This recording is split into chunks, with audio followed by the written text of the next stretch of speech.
धनबाद लोकसभा चुनाव का परिणाम कई मायने में अहम होगा। भाजपा ने 3 बार के सांसद रहेगा टिकट काटकर उम्मीदवार बदला है। इसीलिए सिर्फ रांची ही नहीं बल्कि दिल्ली की नजर भी धनबाद सीट पर गड़ी हुई है। संगठन के लोग भी धनबाद को ऊर्जा देने के लिए लगातार दौरा कर रहे हैं। इसी क्रम में रविवार को झारखंड बीजेपी के प्रभारी लक्ष्मीकांत वाजपेयी धनबाद पहुंचे। धनबाद में वो सिंह मेंशन गए, फिर विधायक राज सिन्हा के घर भी गए।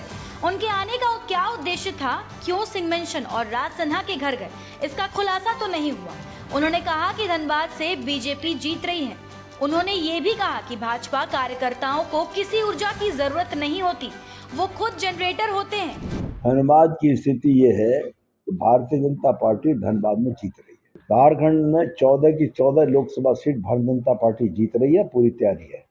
तो निश्चित तौर पर आदरणीय प्रधानमंत्री जी जब झारखंड में आए हैं और 2 दिन उन्होंने झारखंड में दिए हैं, तो कार्यकर्ता में जो उत्साह का संचार हुआ है और जनमानस को भी लगा है कि एक ऐसा प्रधानमंत्री जो हमारे बीच में आया है और हमारे विषयों पर उसने बोला है, तो निश्चित तौर पर आशीर्वाद जनता का आदरणीय नरेंद्र मोदी जी को मिलने वाला है।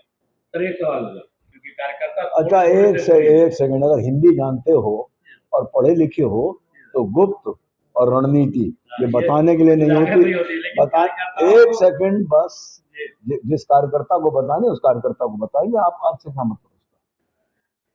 ऊर्जा तो देना पड़ेगा कार्यकर्ताओं में। ऊर्जा कार्यकर्ताओं में बहुत है, ये गलतफहमी मत पालो कि ऊर्जा कार्यकर्ता कहीं से लेता। कार्यकर्ता खुद जनरेटर है अपनी ऊर्जा का, और अगर हमारा जनरेटर सबका मिलकर है तो आदरणीय नरेंद्र मोदी और भारतीय जनता पार्टी और कमल का फुल जनरेटर। जो भी हो, लेकिन अचानक धनबाद पहुंचना, सिंह मेंशन जाना, राज सिन्हा के घर जाना, रूटीन भ्रमण तो हो ही नहीं सकता। सूत्र बताते हैं कि बंद कमरे में नेताओं की बातचीत भी हुई है। वैसे पशुपतिनाथ सिंह का टिकट काटकर बाघमारा विधायक ढुल्लू महतो को टिकट देने के बाद से ही संगठन के लोगों का दौरा धनबाद में जारी है। धनबाद से ब्यूरो रिपोर्ट।